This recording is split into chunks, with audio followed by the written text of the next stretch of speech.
On the other hand, yes, did the war on poverty make it worse? Absolutely made it worse for the following reason. When Lyndon Johnson started the war on poverty, 7% of children in the United States were born outside of marriage. Today that number is 41%. And virtually all of that child poverty, 70% of the child poverty, is the direct result of that collapse of marriage. We're essentially now dividing into two castes in our society. In the upper half of society, you have kids being raised by a married mom and dad who have college degrees. In the bottom half of society, you have kids being raised by a single mom with a high school degree or less, and that is the result of the war on poverty.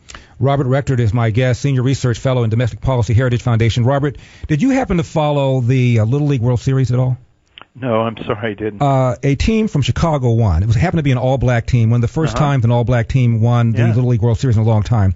And a lot of people looked at this story as one of overcoming. It turns out, Robert, that these parents were kind of ticked off at the way the narrative was portrayed in the media. 90% of these kids came from two-parent households. Yeah. And almost all of the fathers were involved in their kids' lives in baseball and in their personal lives. These were two-parent households, middle-class families. Surprise, surprise, they did well.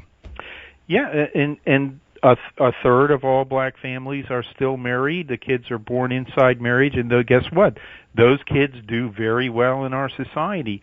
But the problem is that 70% or so of kids are now in black families are now born outside of marriage, and those kids, by and large, despite the heroic efforts of the moms, these are not moms who are cavalier or negligent or anything, but that is a really, really hard road to go. Well, for one thing, you don't have the second income. Yeah, absolutely. Right there alone, to say nothing about the values, the role modeling of showing how adults interact with each other and solve problems without resort to profanity or violence or guns.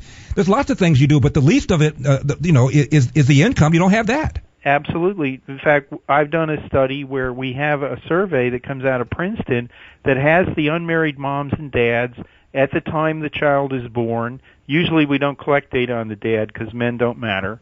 And but we have both of them. And what I found was if those couples were married, the poverty rate is cut by 2/3 instantly. Bang. Because you bring the guys in. And you would think, the other thing I'd say, look, being married is more important in terms of reducing child poverty than the mom graduating from high school. Now, I'm not saying don't graduate, I'll wait for Jon Stewart to hit me on that or something, right. But of course graduating from high school is very important, but actually what's more important is being married. Now, we tell everybody, hey, graduate from high school. Doesn't mean we always get there, but we at least tell them where they should be going.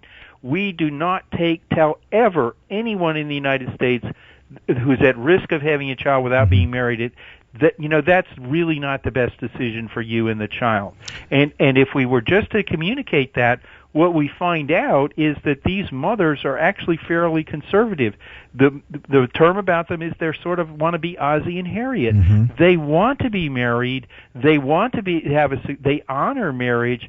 They just don't understand how to go about it, and they actually have this bizarre culture now that grows up where they say, well, I'm going to have a child today, I'm 20, I'm not going to be married, and then I'm going to look around to find the right guy to marry. Well, anybody in the upper middle class would say, whoa, that's a really, really bad game plan, Let's scratch that one out and change the plays, But we don't tell them that. No one tells them that's not, if you don't want your child to be poor, then do get married, but that's not the way to do it.